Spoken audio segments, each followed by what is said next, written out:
কোহলির ব্যাটিং চিন্তা বাড়াচ্ছে ভারতের। একদিকে যেমন তার ব্যাটিং নিয়ে উঠছে নানান প্রশ্ন, অন্যদিকে বিরাট কোহলি নিজেও তার নিজের ব্যাটিং নিয়ে বেশ চিন্তার মধ্যে আছেন।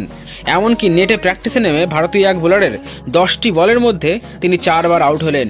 কে সেই বোলার জানতে হলে ভিডিওটি অবশ্যই শেষ অবধি দেখুন। তবে তার আগে বন্ধুরা, welcome to our channel B sports world.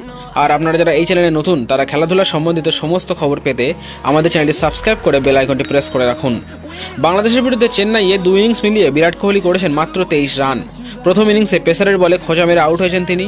দ্বিতীয় ইনিংসে স্পিনারের বলে আউট হয়েছেন এলবিডব্লিউতে। আর এই নিয়ে ইতিমধ্যেই শুরু হয়েছে বিতর্ক গুঞ্জন। দ্বিতীয় টেস্টে বিরাট কোহলি রান করতে পারবেন কিনা, সেটাই এখন সবচেয়ে বড় প্রশ্ন। শুক্রবারের থেকে কানপুরে শুরু হতে চলেছে ভারত বাংলাদেশ দ্বিতীয় টেস্ট। আর তার আগে নেটে কোহলির ব্যাটিং চিন্তা বাড়াচ্ছে ভারতের। অনুশীলনের সময় বারবার আউট হলেন তিনি। কানপুরের নেটে প্রথমে পেসারের বিরুদ্ধে ব্যাট করেন কোহলি। জসপ্রীত বুমরা তাকে 10টি বল করেন, তার মধ্যে 4 বার আউট হন বিরাট কোহলি। এরপর বুমরা আর বল করেননি বিরাট কোহলিকে। কোহলিও নিশ্চয়ই ভেবেছেন যে কপাল ভালো যে তাকে ম্যাচের সময় বুমরার বল খেলতে হয় না। তবে বিরাট কোহলির মনে আরও সংশয় বাড়ল এরপর বিরাট কোহলি স্পিন বোলারদের খেলতে শুরু করেন। তবে স্পিনারদের বলে আরও সমস্যায় পড়েন কোহলি।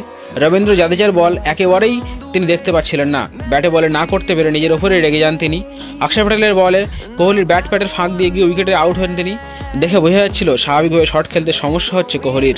2021 সালের পর 18 বার স্পিনারদের বলে আউট হয়েছেন কোহলি। চেন্নাইয়ে দ্বিতীয় ইনিংসে অবশ্য মেহেদী হাসান মিরাজের বল আগে তার ব্যাটে লেগে তারপর প্যাডে লেগেছিল, কিন্তু কোহলি তা বুঝতে পারেননি, ফলে রিভিউ নেননি। চলতি বছর টেস্টে তার 4 ইনিংসে মাত্র 81 রান করেছেন তিনি। চেন্নাইয়ে 2 ইনিংস মিলিয়ে করেছেন 23 রান। খারাপ খেলার জন্য আইসিসি টেস্ট ব্যাটারদের ক্রম তালিকায় নেমে গিয়েছেন বিরাট কোহলি। সপ্তম থেকে এক ধাক্কায় 12 নম্বরে নেমেছেন তিনি।